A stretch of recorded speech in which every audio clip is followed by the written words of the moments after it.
Fala, piazada, sejam bem-vindos novamente, mais uma gravação do podcast Melhor Volta, sexto episódio dessa primeira temporada, e hoje a gente vai conversar com um camarada que ele não é meu amigo, é meu irmão, mas eu já revelo quem é. Antes eu vou fazer aquilo que eu sempre faço quando eu começo o meu podcast, que é agradecer os meus patrocinadores. Então hoje eu vou agradecer primeiro o meu amigo Renatinho, lá da LED Del Iluminação, 32 anos de experiência em soluções em sistemas de iluminação, atendimento em todo o Brasil, toda a linha industrial e comercial de alto rendimento. Entra lá no Instagram deles, lá, LED Del Luminárias, e vai falar com o Renatinho direto e ele vai organizar tudo do teu projeto de iluminação. Agradecer também o Thiagão aqui da Digicast, esse estúdio maravilhoso onde a gente grava o Melhor Volta. Tem uma ideia, tem um podcast na cabeça, coloca ele no papel e traz para cá, que o Thiagão ajuda você a desenrolar esse seu sonho. E também a DigiWin, a nossa agência de marketing, quem cuida de todas as nossas redes sociais. Dito isso, feito aquilo, dados os recados, Thiagão, vinhetinha e vamos começar.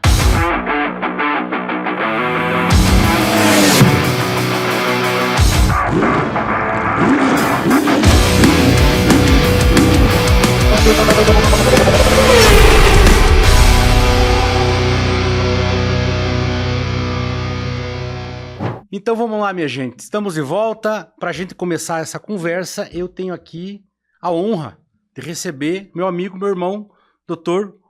Rômulo Molinari. Seja bem-vindo. Dr. Luiz, ou Casagrande, meu irmão, muito obrigado. Eu estava esperando esse convite, falei para você, porque eu sabia do podcast já antes do podcast existir. Então, quando eu vi os primeiros episódios, eu fiquei enciumado. Pensei, opa, tá demorando o meu convite, e agora? Então, muito obrigado. Estou muito feliz de estar aqui hoje para participar e trocar uma ideia, contar um pouquinho da nossa história. Deixa eu explicar para os nossos amigos ali. Quando eu comecei a colocar a ideia no papel, e aquilo que eu falei na abertura aqui, se você tem uma ideia, traga essa ideia para cá para você desenvolver o seu podcast. Uma das pessoas que eu consultei para trocar uma ideia sobre a viabilidade, sobre o interesse das pessoas, foi o Dr. Rômulo Molinari, e a coisa se desenrolou, né? E aí eu via que ele me mandava assim, e aí, quando é que é a minha vez? Falei, calma, vai chegar. E estamos aqui. Então vamos começar, vou chamar de Rômulo. Como é que começa a tua história com o automobilismo? Normalmente a gente tem aqui os nossos participantes, ou aquela paixão de infância, né? A maioria deles fala, eu vi o Senna correr, então me despertou o desejo, mas isso é particular para cada um, né? Então eu gostaria de saber, você que já é um piloto, no meu modo de ver, um piloto consagrado, né, aqui do estado do Paraná, como é que surge a paixão pelo automobilismo para você?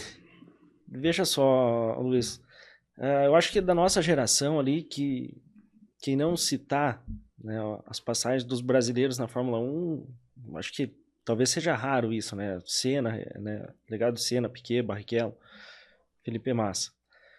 Mas a minha história com o automobilismo vem antes de eu assistir o automobilismo na TV. Né? Desde criança, desde sei lá de que idade, desde que eu me conheço por gente, né? Eu tinha uma bicicletinha e eu queria pedalar mais rápido que os amiguinhos, né?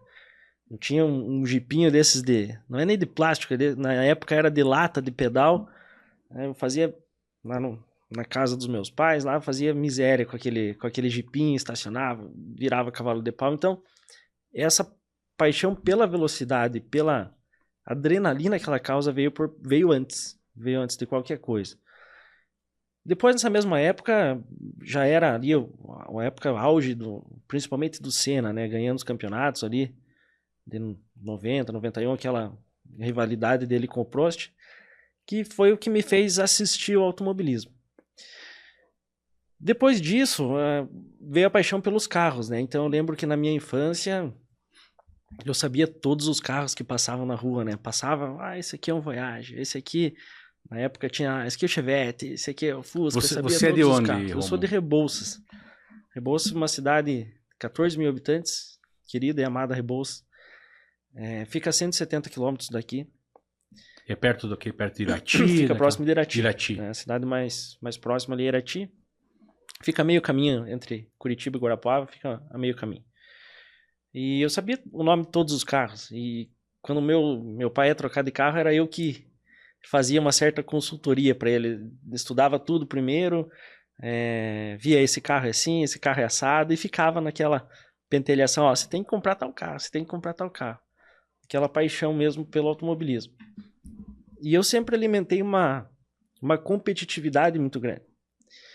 Então eu lembro que período da escola, período de colégio, eu sempre traçava uma meta de algum concorrente e ali eu tinha que competir. Quem que tirava a nota mais alta, quem que ia para a Olimpíada de Matemática, quem que ia se sobressair mais. A competição sempre fez parte do teu íntimo mesmo. Sim. Inclusive a competição chega a ser até um pouco, como que eu posso dizer assim, um pouco viciosa para mim, sabe? Porque se eu vou pescar com um amigo, eu não volto pro acampamento antes de pegar um peixe melhor que o dele. Se eu tô num final de semana na praia com a família e decide jogar um baralho ali, enquanto eu não ganho, eu não sossego. Você tá ferrado comigo com o Uno, cara. Eu sou bem assim. Enquanto não, a gente vai cruzar. Banco imobiliário, cara, assim, enquanto eu não ganhar o banco imobiliário, ninguém levanta da mesa. E aí somou essas duas coisas, né? A competitividade e a paixão pelo automobilismo. Acabaram se somando. Depois acaba indo.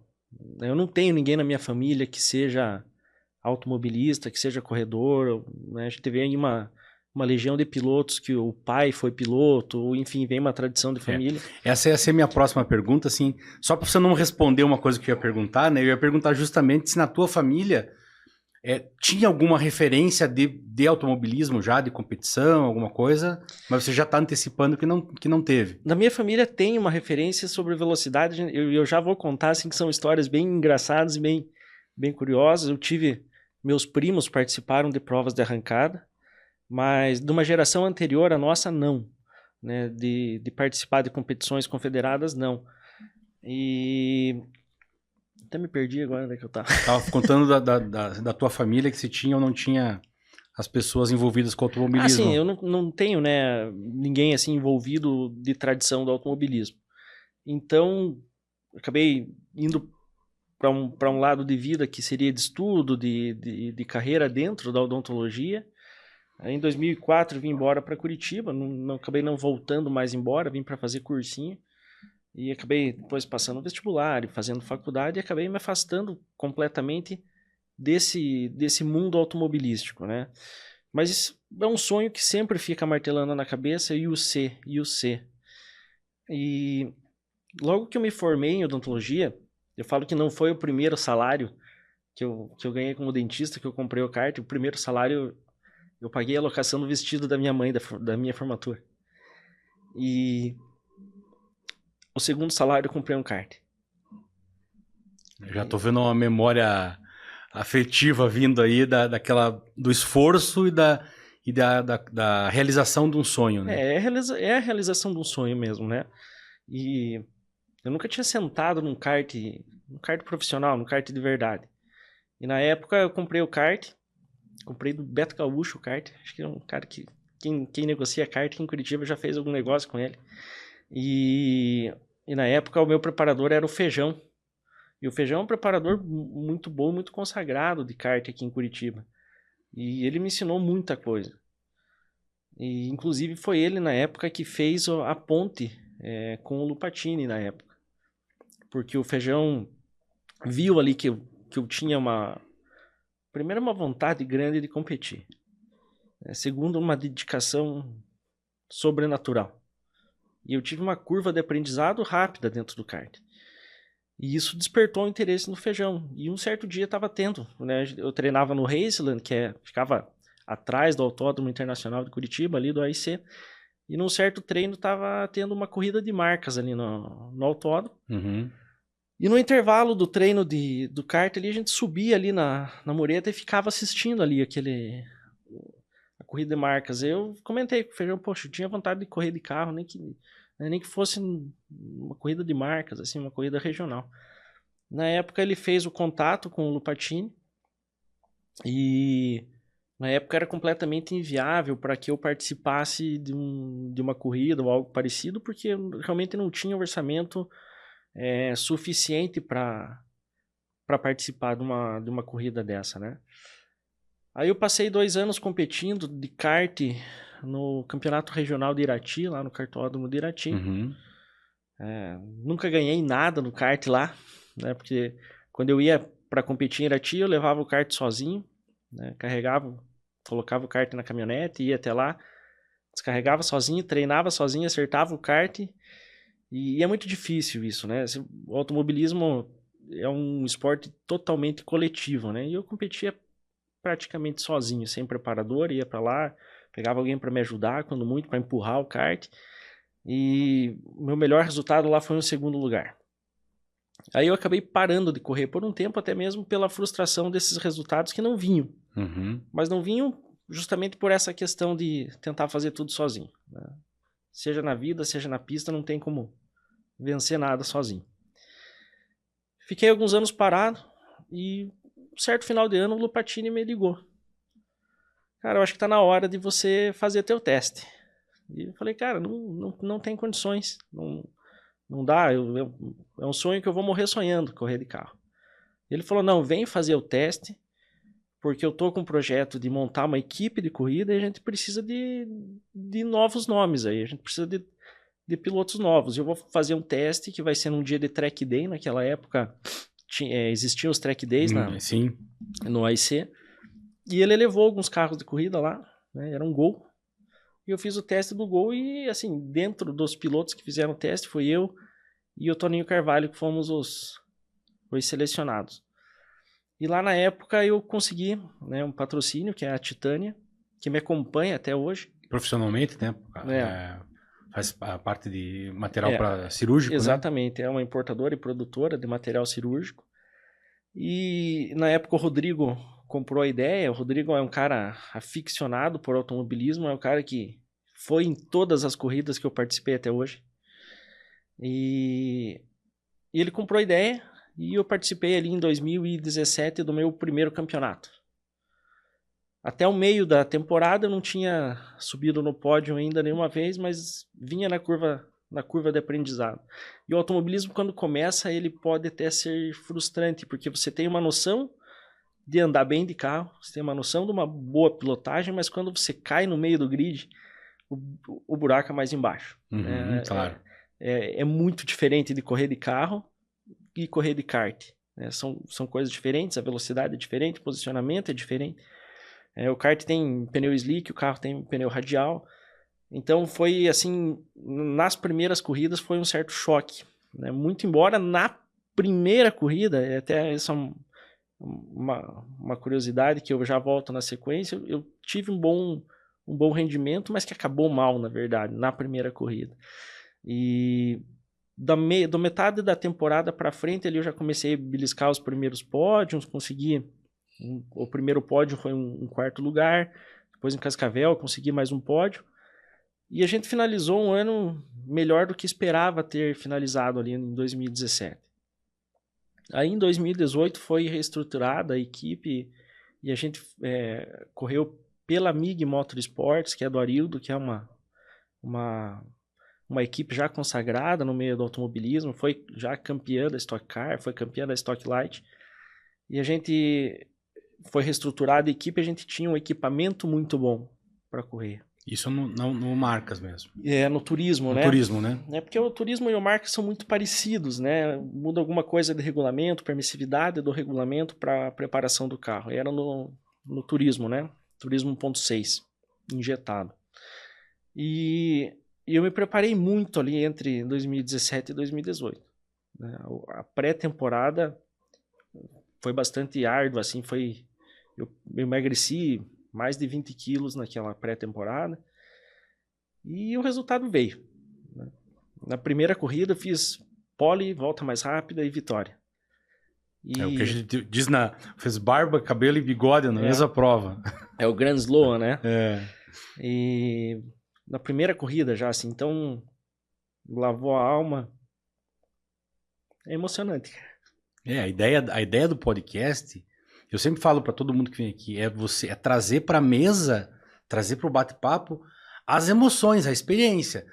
A entrevista, vai dar entrevista em qualquer lugar. Agora, trazer a emoção é o objetivo do podcast, porque as pessoas que estão em casa assistindo, elas não sabem o quanto isso emociona quem está envolvido. O piloto, o preparador. Eu vi lá em Londrina, acompanhando provas lá, o preparador chorando. Por quê? Porque ele passou a madrugada preparando aquele carro, porque o motor quebrou na sexta, e ele virou a noite de sexta para sábado arrumando, e quando aquele carro fez a pole, o mecânico estava chorando. Por quê? Porque é o trabalho dele. Eu entendo a tua emoção e ela é totalmente válida. É a realização de um sonho. Sim, claro. E é um estado de êxtase, assim, inigualável, sabe? É incomparável a sensação de vencer. Né? Vencer e vencer uma corrida. Porque vencer uma corrida é algo muito difícil, né? O automobilismo é talvez um dos esportes, seja o esporte mais ingrato que tenha, né? Porque não basta você estar numa boa forma, não basta você estar concentrado, você tem que fazer tudo isso e que o teu adversário não esteja nesse dia tão bem também. E somando tudo isso, tem mais de 2.000 componentes no carro que tem que funcionar perfeitamente sem dar problema. Né? E é tudo a gente fala tudo no cabelinho, né? É a mínima da mínima diferença ali que pode resultar numa pole position ou não, numa vitória ou não. Não, e às vezes, esses dias, final de semana, eu tava assistindo, todo mundo no ponto ali para largar, todo mundo concentrado, todo mundo talvez no melhor do seu dia, uma escapadinha de um vira aquele salseiro, um já sai da prova. Às vezes você que tava ali de passageiro... Você tava no teu bom dia, você tava preparado, você tava... Não teve nem chance de correr. Exatamente. Né? E esse foi um ano, assim, muito bom, que foi quando eu realmente, acho que, deslanchou a minha carreira como piloto. E eu fui campeão paranaense com 2 corridas de antecipação. Assim, tive um número de vitórias grande nessa temporada.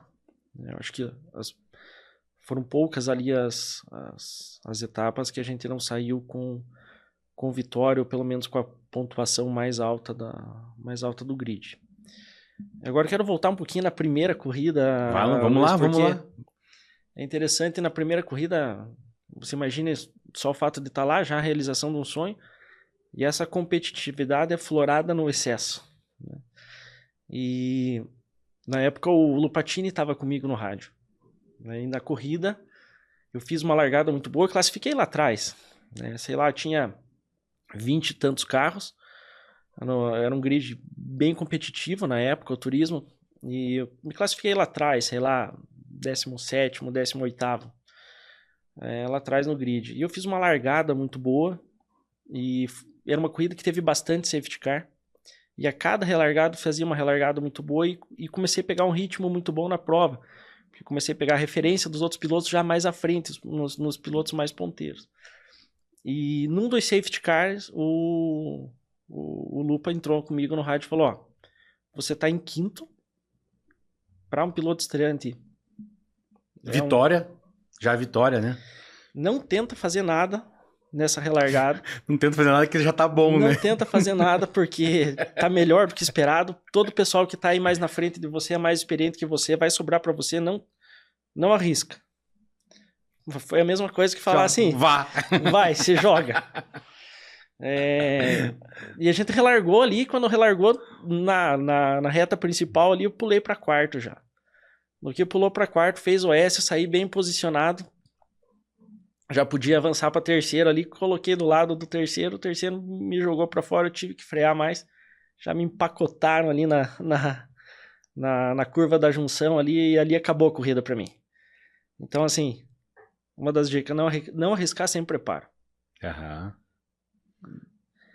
E o que eu aprendi no automobilismo eu levo para a vida. Levo a filosofia para a vida.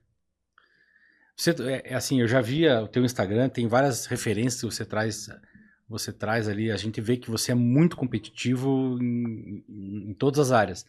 Mas eu vejo que você traz muito isso ali, esse paralelo que você traça do automobilismo e do lado profissional, do lado pessoal, né?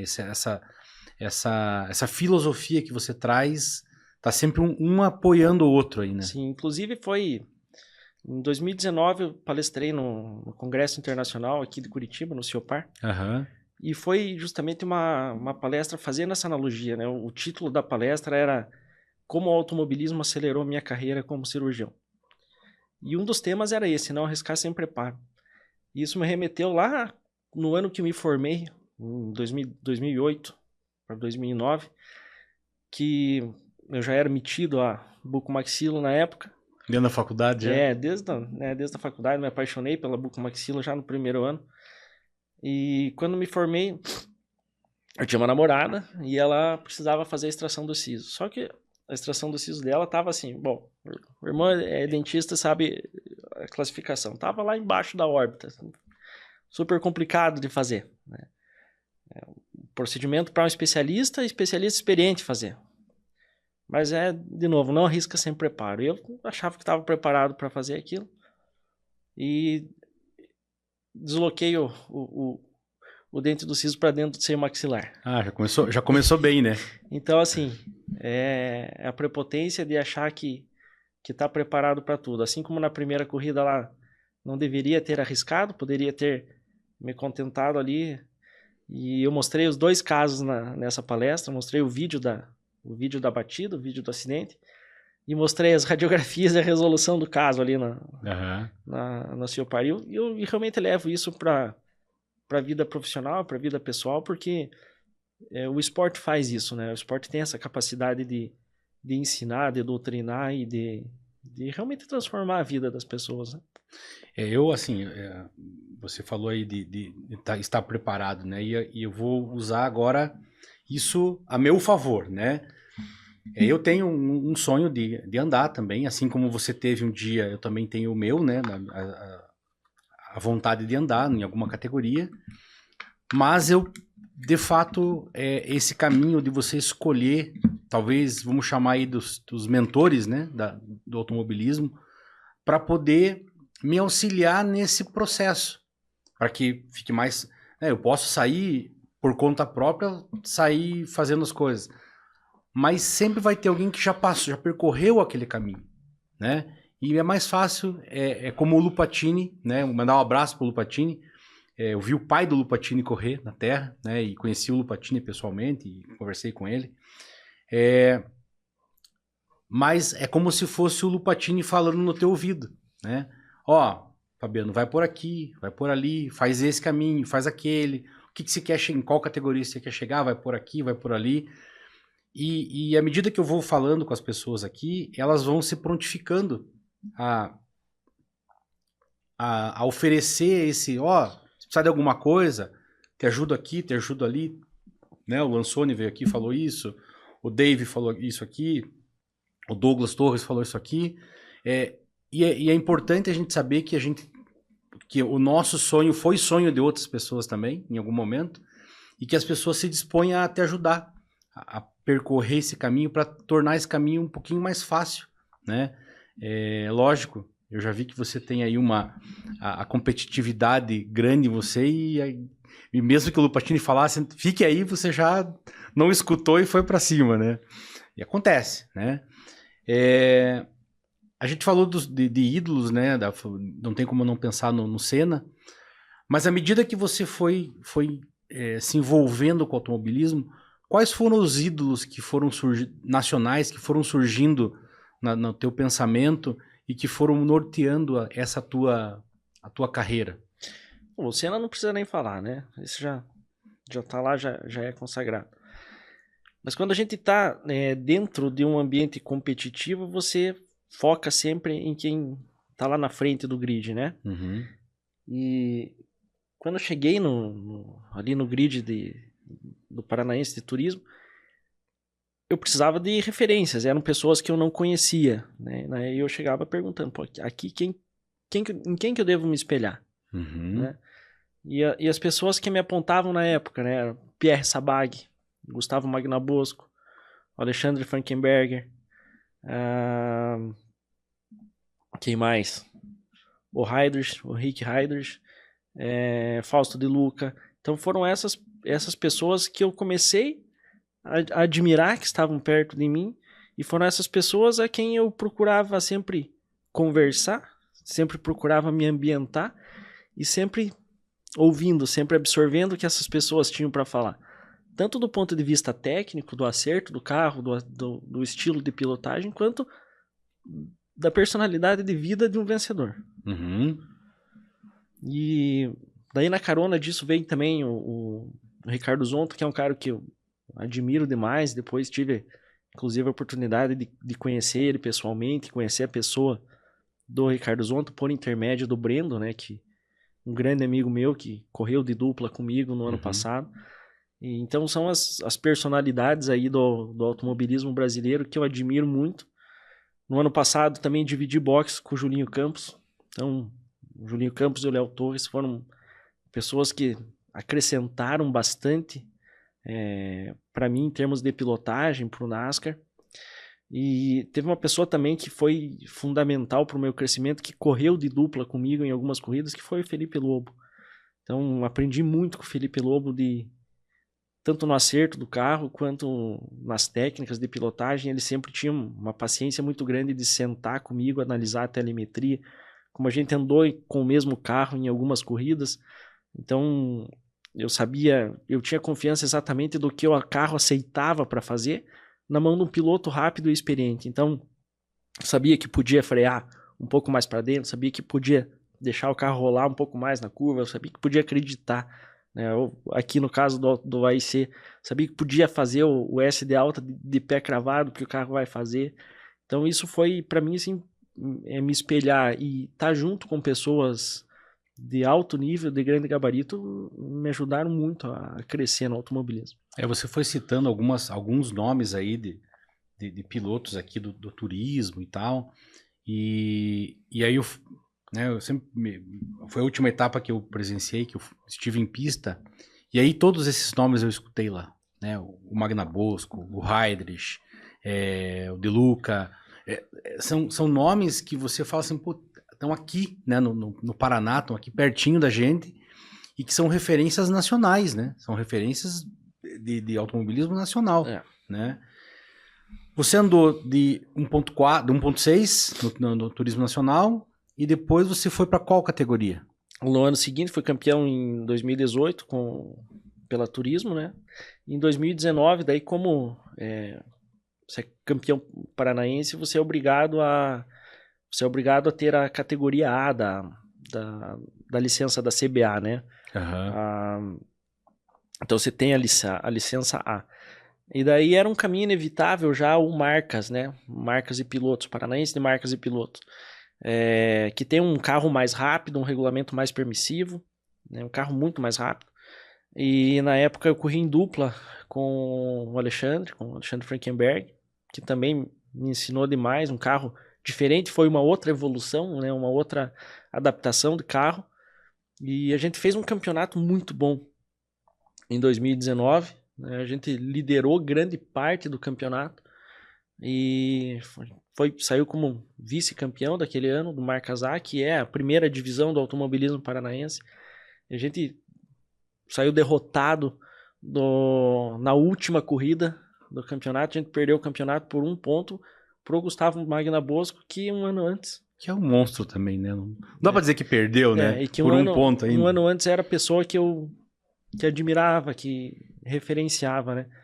E a gente, embora não tenha sido campeão, foi talvez uma das melhores corridas que eu fiz, foi a final aqui em Curitiba de 2019, porque ali realmente caiu a ficha que eu estava competindo com aquelas pessoas que eu havia aprendido. Ah, que bacana. E alto nível, não é? É um nível já alto, porque tem todo mundo anda no limite ali, né? Aquele ano do Marcas A, do Paranaense, ali tava... Eu lembro que até o David Cristo falava nas transmissões da Turismo Nacional. E depois falava nas transmissões do Paranaense, que no grid do Paranaense estava a nata. Sim.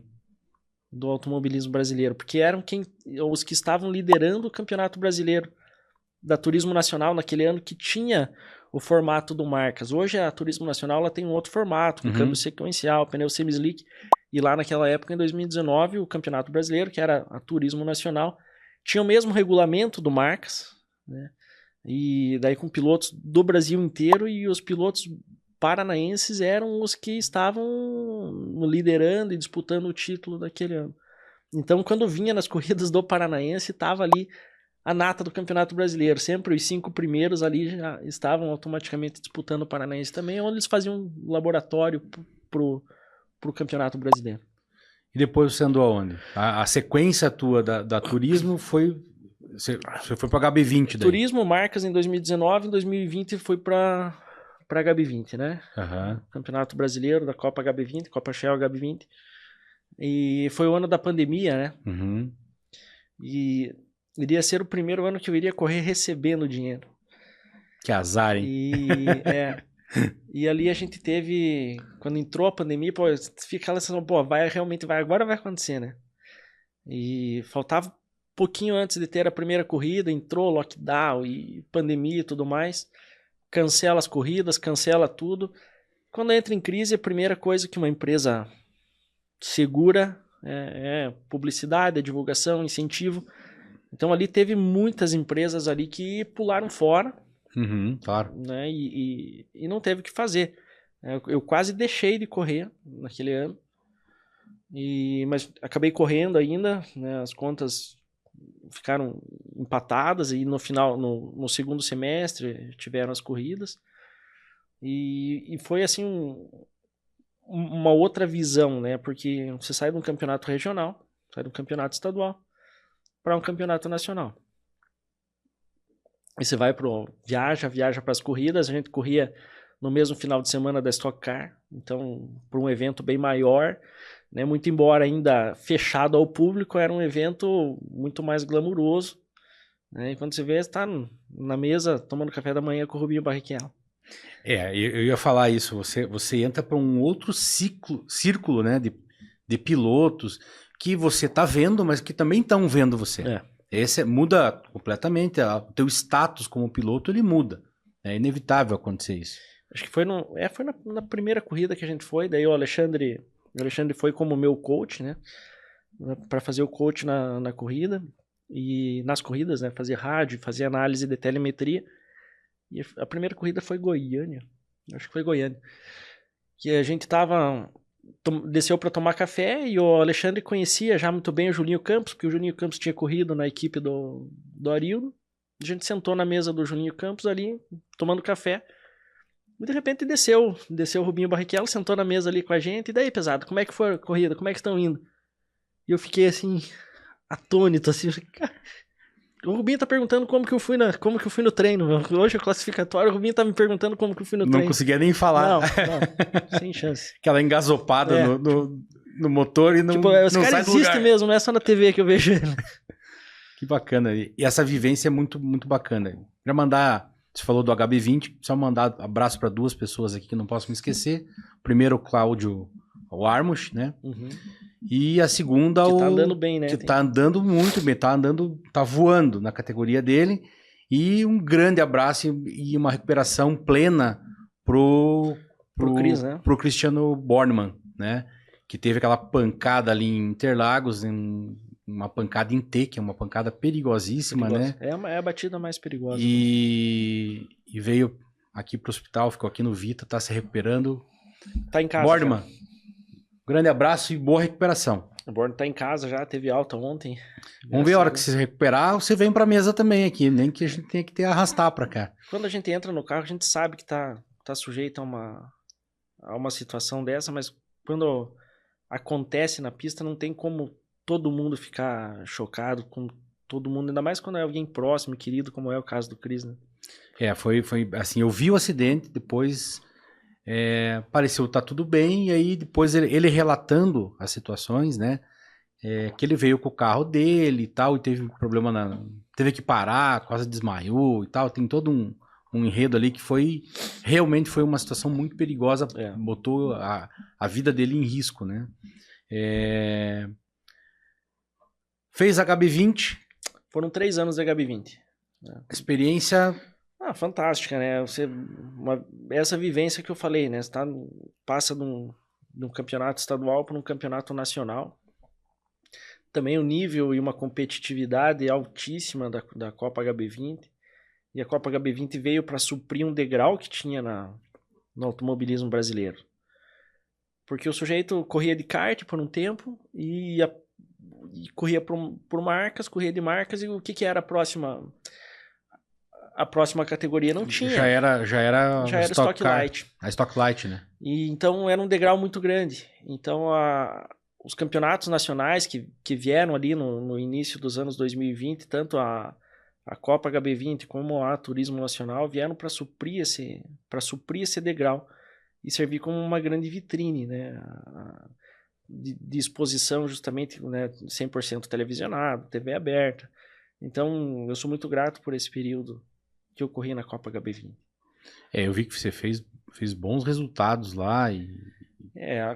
Na Copa HB20, assim, sempre ficou assim no cheirinho, assim, sabe? A primeira vitória, assim, várias corridas E daí tem até uma situação, assim, que vai de um cunho religioso, né? Talvez do porquê que eu nunca venci na Copa HB20. Se quiser, a gente pode tocar nesse assunto. Pode ser. O programa é só meu, mas quem manda é o convidado. Eu falei para pouquíssimas pessoas esse assunto. Agora espero que você fale para bastante. Tá na hora de falar.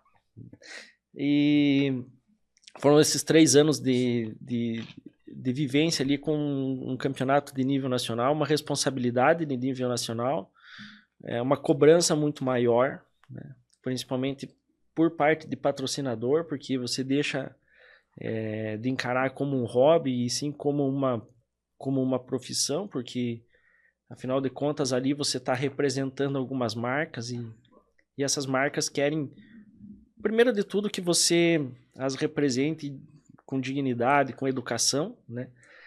Mas você está ali competindo, então você precisa honrar aquele orçamento que a empresa está destinando para colocar ali. Sim. E que não é pouco. Com certeza. Né?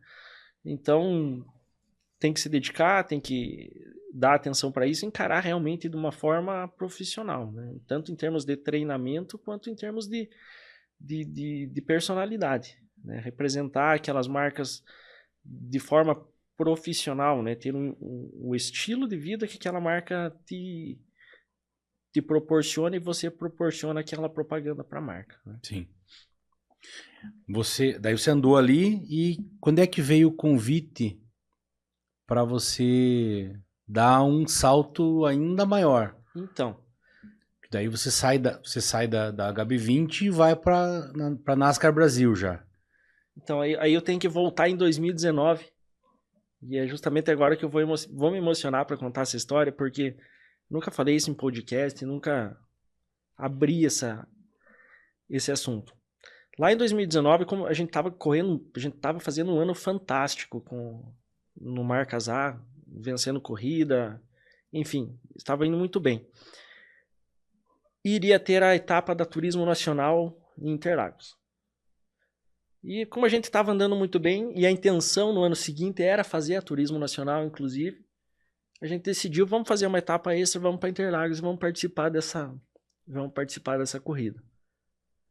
Naquela época o regulamento obrigava os pilotos que não estavam correndo o campeonato regular a correr com 60 quilos a mais, justamente para não atrapalhar a disputa de quem estava disputando o lastro, título, né? Um lastro de 60. A gente foi participar lá e assim, a primeira vez andando em Interlagos, e a gente conseguiu um resultado para largar na pole position. Carregando 60, ainda largou na pole. E foi uma pole, assim, colocando acho que uns 3 décimos, pelo menos. E daí numa entrevista lá, eu procurei essa entrevista e graças a Deus eu não achei. Se eu não achei, espero que ninguém ache, porque eu me envergonho dela até hoje. E tá com aquela arrogância da pole position, né? E quando eu falo arrogância é não saber trabalhar com a vitória. Tem gente que sabe trabalhar melhor na derrota do que na vitória. Uhum. E ali eu vi que eu não sabia trabalhar com a vitória. Porque nessa entrevista, eu sou muito crente em Deus, creio em Deus há muito tempo. Mas nessa entrevista, perguntou qual era a sensação de largar na pole em Interlagos. E eu usei a seguinte frase: eu sou muito crente a Deus, mas para andar a primeira vez em Interlagos e largar na pole, tem que subir no carro com o diabo. Que frase forte, cara. Dali até o último dia que eu corri na Copa HB20, eu não ganhei mais nenhuma corrida.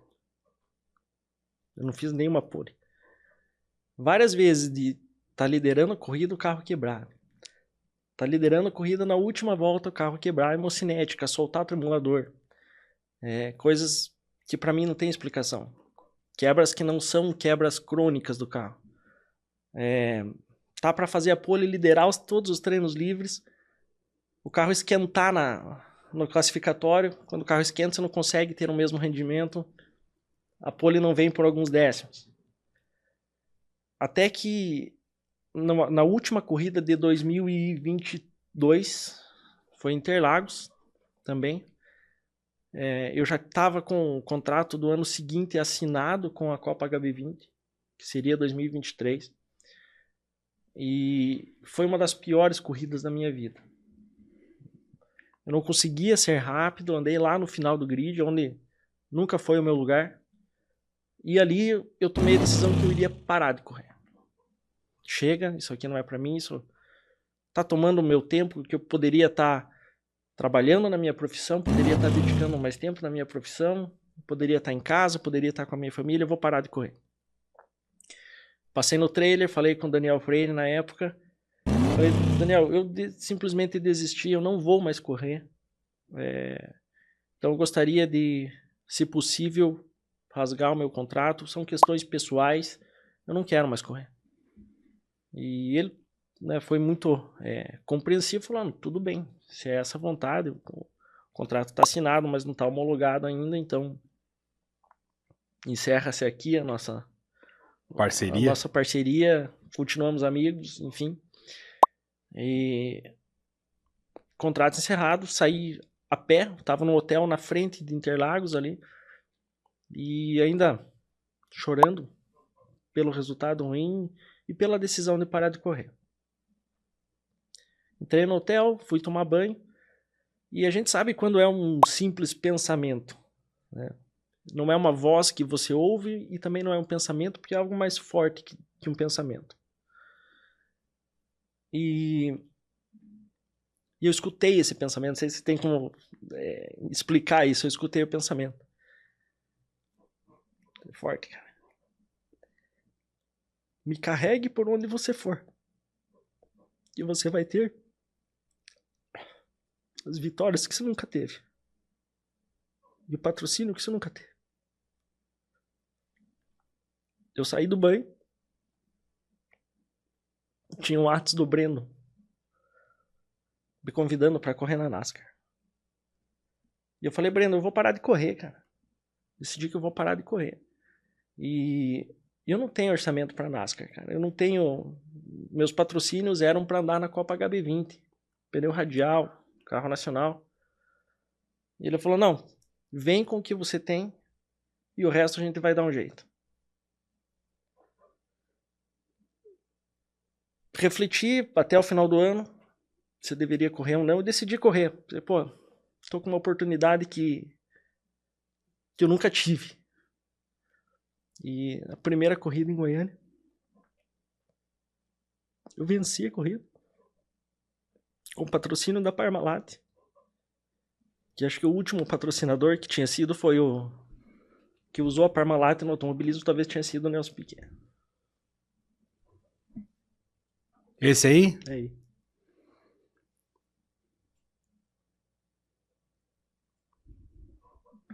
Esse era o presente do programa pra você. Pra você. Que era para o final, era para você falar da tua experiência, mas eu acho que ele cabe nesse momento, né? Esse momento de reverência, de agradecimento, de perdão, de auto-perdão, Exatamente. né? De dizer assim, você estava certo. Se eu carregar você, você vai me entregar as vitórias que você me prometeu. É isso aí. E por isso que desde então eu posto, eu falo de Jesus Cristo. Cara, assim, eu acompanhei a tua passagem as tuas corridas da NASCAR Brasil, né? Uma categoria que ela é idealizada pelo Thiago, né? E para mim, eu já fiz o convite, espero que uma hora Thiago, venha, Thiago. Venha. Que o Thiago venha poder falar dessa categoria. Eu sou encantado, porque assim, ela surge em cima dos chassis da Super Clio, né? Daí com a bolha da Sprint que ele criou, e depois numa mudança ali de estrutura vem a NASCAR Brasil, e eu lembro da homenagem que ele fez para um amigo meu, que é o Afonso Rangel, né? Que ele fez lá a caracterização do carro ainda aqui no Autódromo Internacional de Curitiba. Mas eu comecei a acompanhar mais por ver assim, tive contato com você ali pela internet, aí ficava esperando os resultados teu e do Brendo, e é uma categoria que eu comecei a ver que pilotos muito qualificados começaram a brotar ali daqui a pouco, né? E tá lá o Vitor Gens, tem o Beto Monteiro. Tem o Thiago Camilo. Thiago Camilo andando. O Júlio. O Julinho Campos. O Julinho Campos. Casagrande. Gabriel. Assim, a gente vê que é uma categoria que ela tem uma competitividade muito grande. E ela tem ali uma certa... democrática, né? Porque ela tem lá os amadores, sim, tem o que está intermediário, tem o profissional. Então, já indo assim, eu sei que já se emocionou ali, mas como é que foi essa experiência de andar nessa categoria? Eu tinha feito um teste em 2021, ainda aqui no Autódromo Internacional de Curitiba. E o carro é um projeto evolutivo desde da Super Clio, né? É um chassi tubular, é um carro de corrida. Vou pedir pro Thiagão puxar essa imagem, mas agora dá um foco no carro ali para nós. Olha lá. E ele é um carro que sai da linha de montagem destinado a ir para pista, né? Uhum. Ele não é um carro de rua modificado para pista, como era o caso que eu tinha andado desde então, né? De marcas, de turismo, que era o Gol, modificado para pista. Depois é o HB20, que é modificado para pista também. Esse é um carro que nasce já com o DNA de um carro de corrida, né? Com um câmbio específico para corrida, né? Que não se usa na rua, um motor específico para esse carro, motor de centro traseiro, pneu slick, tração traseira, então um carro completamente diferente, um carro com um potencial de freio muito grande, é impressionante o que freia o NASCAR, ele tem uma pinça de freio enorme, um disco de freio enorme, isso associado ao pneu slick, então é um carro muito fácil de guiar, né? E ao passo que ele é fácil de guiar, é mais difícil de ser mais rápido do que os outros que também estão achando fácil de guiar. Sim. Mas é um carro muito gostoso de guiar, porque é um carro muito forte, é um carro envolvente, você senta no meio do carro e sente o torque do V6 ali, que é um absurdo, um câmbio muito rápido e com uma dirigibilidade absurda. Então, ele aponta muito bem. Um kart grandão. É um kart grandão, mais no chão do que um kart. Uhum. Você vira, ele vira mesmo, assim, ele não é um carro que não desliza. E tem se sente a força da gravidade ali pegando mesmo, sabe? É um carro muito gostoso de guiar. E eu tinha feito esse teste aqui em Curitiba e a segunda vez que eu andei foi lá em Goiânia, né? Pra valer, nesse final de semana da corrida. E foi muito legal, porque assim, sai com um carro que é um carro diferente, e daí você vai vendo que tá muito fácil, né? Porque o Marcas, o HB20, são carros que você tem que projetar a curva muito antes, sabe? Que ele já vai sair de traseira, que ele vai deslizar, né? Tem que cuidar muito mais. E esse carro começou a aceitar muito, começou a aceitar frear lá dentro, começou a aceitar virar mais tarde, começou a aceitar uma direção muito mais agressiva. E nessa primeira saída, não deu tempo de montar o rádio, né? O Alexandre, que tá ali, me acompanha como coach desde da Copa HB20, correu em dupla comigo, me acompanha como coach, né? Na minha opinião, o melhor coach do Brasil. E a gente tava sem o rádio nesse primeiro treino com o NASCAR. E eu voltei com o box com o melhor tempo da geral, assim. Então, primeira sentada no carro, quando cheguei, o Rodrigo, meu patrocinador, e o Breno estavam comemorando, porque era uma incógnita, né? Sim, assim, claro. E tipo, casou muito bem, assim, uma delícia de guiar esse carro mesmo. E a ideia de andar nele para os próximos anos. Daí você correu 2013 em dupla com o Brendo. 2013, 2023. 2023. 2024 você não andou, né? Teve situações aí que você não andou. Projeção para frente. Então, assim, quando chegou ao final de 2023, sabe a sensação de dever cumprido, né? Era para eu ter parado ano passado. O dever está cumprido, a redenção está feita. Conquistei coisas maiores do que um dia eu sonhei. E estava com outros projetos, né, questões pessoais e outros projetos profissionais no campo da cirurgia bucomaxilo, né? Precisava desenvolver mais essa área, precisava focar nesse ano nessa área. Eu tomei a decisão de não andar em 2024, de não correr em 2024. E realmente tirar um ano de férias aí, né? Um ano sabático do automobilismo. E, dependendo como fosse, pararia por completo. Mas a gente não aguenta, né? Cada final de semana que tem corrida, a gente quer acompanhar e quer estar lá. A gente quer correr, quer competir. E eu acabei fechando uma parceria com a Drax Sports, né? Que está sendo para mim mais um degrau bem importante na carreira como profissional de automobilismo, porque é um outro ver do business do automobilismo. Sim, sim. Então, quem que é o responsável lá? O Rodrigo, né? É o Rodrigo. Tá. Rodrigo da Drax. Né? O Rodrigo também já está convidado para vir aqui falar sobre esse business que é o automobilismo, né? E sobre essa área em que a Drax trabalha, que é justamente cuidar da carreira dos pilotos, a questão dos patrocínios, a questão do... E para mim foi uma honra mesmo ter fechado com a Drax para ter essa assessoria de corrida, porque eu sei que não é qualquer piloto que entra para o time da Drax, né? É uma assessoria muito séria e é uma assessoria que devolve ao patrocinador o patrocínio envolvido, porque há todo um projeto de devolução de marketing e de ações para esse patrocinador. Então, existe um projeto estruturado muito maior do que eu imaginava no business automotivo. Então, há uma captação diferente de patrocínio. E a volta às pistas já é dado como certa para o ano que vem, né? Tanto na NASCAR Brasil, como outras situações que eu tenho um contrato de confidencialidade que por enquanto eu não posso falar. Mas eu estou muito empolgado para o ano que vem. Estou fazendo um preparo já físico e mental desde já. É uma pré-temporada mais longa e para voltar em 2024 aí para alçar voos ainda maiores do que a 24 gente já... ou 25? 2025. Para alçar voos maiores em 2025, até maiores do que a gente já alcançou. Eu acompanhei uma das provas da NASCAR, se não me engano foi em São Paulo, foi em Interlagos.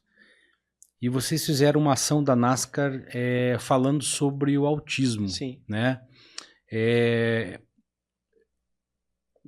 Assim, como é que começa o teu envolvimento com esse tema, primeiro? Para algumas pessoas que não sabem, se você puder dar uma explanação. E como é que foi essa ação, né, das crianças do espectro autista com o automobilismo? Como é que foi todo esse envolvimento? A minha história com o assunto se iniciou em 2022. Isso, em 2022, quando a gente teve o diagnóstico do transtorno do espectro autista da Marcela, né, da minha filha.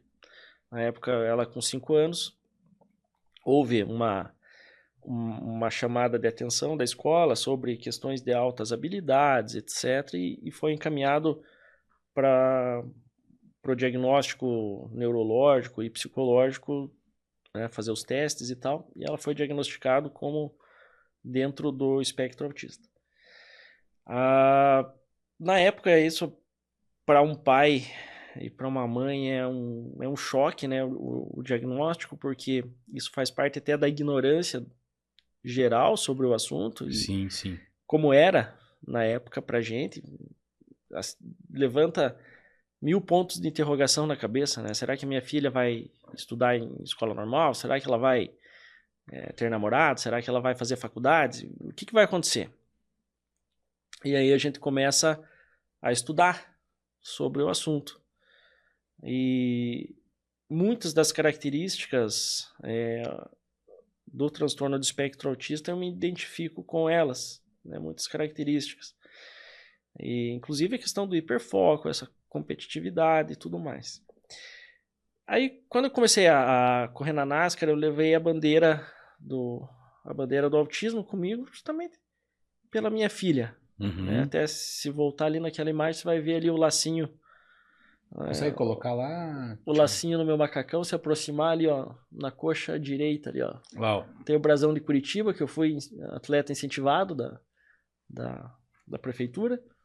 E o lacinho do espectro autista. E nessa corrida de Interlagos eu acabei conhecendo outros pais. Põe 2 lá, né? Outros pais de crianças com espectro autista também. Que a gente acabou se conhecendo. E aí surgiu a ideia, junto com o Rodrigo, que é o presidente do Instituto Somos Iguais e que participa da NASCAR também, está sempre direto junto com o Thiago e está junto nas corridas. E surgiu essa ideia já na próxima corrida de fazer essa ação com as crianças do Instituto Somos Iguais. E por todas as corridas e todas as cidades por onde a NASCAR Brasil passa, leva a bandeira do Instituto Somos Iguais e leva as crianças daquela cidade para passar o dia no autódromo, né, dentro das suas condições de neurodivergência. Então, tem uma sala específica para a questão do barulho, sempre respeitando a diferença, mas levando essas crianças para lá e mostrando que uma pessoa dentro do espectro autista ela pode estar onde ela quiser, seja dentro do autódromo, seja dentro de um carro de corrida, seja lá onde for. Assim, eu vou parafrasear aqui o Luque Monteiro, que ele fala que quando a ultrapassagem é por fora eu aplaudo, né? Uma atitude dessa, uma iniciativa dessa, de uma categoria de automobilismo, a gente tem que aplaudir. Porque você trazer as crianças, ou né, o adulto, enfim, para um ambiente que ele é hostil para, né, de qualquer forma.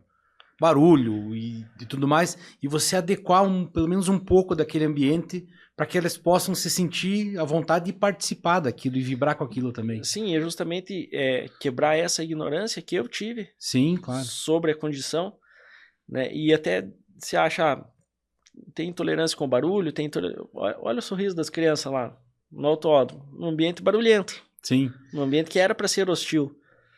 Até para dizer assim, até que ela, na verdade, ela vai se sentir à vontade de dizer até onde aquilo incomoda para ela e você, a partir dali, você protege, né? Sim. Mas tratá-las, né, como com a maior normalidade, e isso para mim é incluir todo mundo dentro do automobilismo, e assim, que nem eu acabei de falar, aplaudo de pé, né, a iniciativa dessa categoria, do Thiago e de todos os envolvidos aí, em poder proporcionar esse tipo de inclusão. Foi uma real iniciativa do Thiago Marques e do Rodrigo, né? Eu participei com muita honra, carreguei o laço autista já carregava comigo, mas eu carreguei a bandeira do Instituto Somos Iguais no meu carro.